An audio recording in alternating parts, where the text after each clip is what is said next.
ಉತ್ತರ ಪ್ರದೇಶದ ಜೈಲಿನಲ್ಲಿ ಹೃದಯಾಘಾತದಿಂದ ಮೃತಪಟ್ಟಂತಹ ಮಾಫಿಯಾ ಡಾನ್ ಮುಖ್ತಾರ್ ಅನ್ಸಾರಿ ಹೃದಯಾಘಾತದಿಂದ ಮೃತಪಟ್ಟಿದ್ರು ವಿರೋಧ ಪಕ್ಷಗಳು ಸರ್ಕಾರವೇ ಉದ್ದೇಶಪೂರ್ವಕವಾಗಿ ಮುಗಿಸಿದೆ ಅಂತ ಆರೋಪಿಸ್ತಾ ಇರೋದಕ್ಕೆ ಮುಖ್ಯಮಂತ್ರಿ ಯೋಗಿ ಆದಿತ್ಯನಾಥ್ ತಿರುಗೇಟನ್ನ ಕೊಟ್ಟಿದ್ದಾರೆ. ಕಾರ್ಯಕ್ರಮವೊಂದರಲ್ಲಿ ಅವರು ಹೇಳಿರುವಂತೆ ಅವನು ಹೇಗಾದರೂ ಸಾಯಲೇಬೇಕಿತ್ತು ಅನ್ನುವಂತಹ ವಿಡಿಯೋ ಇದೀಗ ವೈರಲ್ ಆಗ್ತಾ ಇದೆ.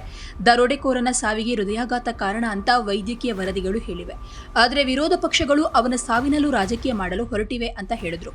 ಪ್ರತಿಪಕ್ಷಗಳ ಆರೋಪಗಳ ಕುರಿತ ಪ್ರಶ್ನೆಗಳಿಗೆ ಪ್ರತಿಕ್ರಿಯಿಸಿದ ಉತ್ತರ ಪ್ರದೇಶ ಮುಖ್ಯಮಂತ್ರಿ ಮರ್ನಾತೋ ತಾಹೆ ಅಂದ್ರೆ ಅವನು ಹೇಗಾದ್ರೂ ಸಾಯಲೇಬೇಕು, ನೀವ್ ಹೇಳಿ, ನೂರಾರು ಜನರನ್ನು ಕೊಂದ ವ್ಯಕ್ತಿ ಎಷ್ಟು ದಿನ ತಪ್ಪಿಸಿಕೊಳ್ತಾನೆ ಅಂತ ಪ್ರಶ್ನಿಸಿದ್ದಾರೆ. ಕಾಂಗ್ರೆಸ್ನವರು ಅನ್ಸಾರಿಯನ್ನ ಉಳಿಸಲು ಕೈಲಾದಷ್ಟು ಯತ್ನಿಸಿದ್ರು. ಇನ್ನು ಸಮಾಜವಾದಿ ಪಕ್ಷದ ಜನರೇ ಅವನ ರಕ್ಷಕರು, ನೀವು ಅವರಿಂದ ಏನನ್ನ ನಿರೀಕ್ಷಿಸ್ತೀರಿ ಅಂತ ಯೋಗಿ ಪ್ರಶ್ನಿಸಿದ್ರು.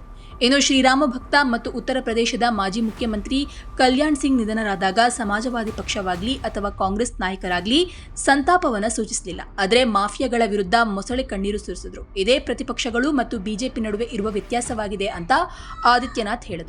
ಇನ್ನು ಉತ್ತರ ಪ್ರದೇಶದಲ್ಲಿ 5 ಬಾರಿ ಶಾಸಕನಾಗಿದ್ದ ಅನ್ಸಾರಿ ಮಾಫಿಯಾ ಡಾನ್ ಆಗಿದ್ದ. ವಿವಿಧ ಪ್ರಕರಣಗಳಲ್ಲಿ ಶಿಕ್ಷೆಗೆ ಗುರಿಯಾಗಿ ಬಂದಂತಹ ಜೈಲಿನಲ್ಲಿದ್ದಾಗ ಮಾರ್ಚ್ 28ರಂದು ಹೃದಯಾಘಾತದಿಂದ ಮೃತಪಟ್ಟಿದ್ದ. ಈತನ ಮರಣದ ನಂತರ ಸಮಾಜವಾದಿ ಪಕ್ಷ ಮತ್ತು ಅಸಾದುದ್ದೀನ್ ಓವೈಸಿ ನೇತೃತ್ವದ ಎಐಎಂಐಎಂ ನಾಯಕರು ಸೇರಿದಂತೆ ಅನೇಕ ಜನರು ಯೂಸುಫ್ಪುರಕ್ಕೆ ಭೇಟಿ ನೀಡಿ ಕುಟುಂಬಕ್ಕೆ ಸಾಂತ್ವನವನ್ನು ಹೇಳಿದ್ರು. ಆತನ ಸಾವು ಮತ್ತು ನಂತರದ ಬೆಳವಣಿಗೆಗಳು ರಾಜಕೀಯ ಚರ್ಚೆಯನ್ನ ಹುಟ್ಟುಹಾಕಿತ್ತು.